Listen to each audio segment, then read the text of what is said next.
এখন শুকান পথাৰত ৰামু নামৰ এজন গাঁৱলীয়া খেতিয়ক বাস কৰিছিল।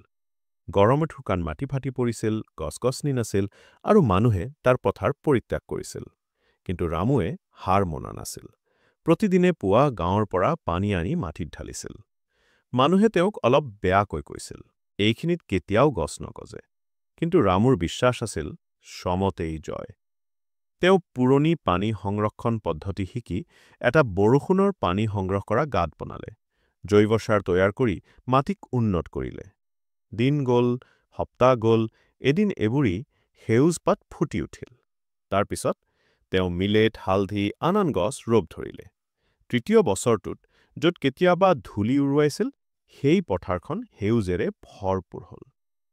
যি মানুহে কেতিয়াবা হাঁহিছিল, এতিয়া সহায় বিচাৰিলে। ৰামুৱে হাঁহি ক'লে, মই বৰষুণৰ বাবে ৰোৱা নাছিলোঁ, মই নিজেই বৰষুণ হলোঁ। তাৰ এই সাহসিকতা আৰু কষ্টৰে বহু মানুহে নতুন আশাৰ বীজ ৰোপণ হ'ল।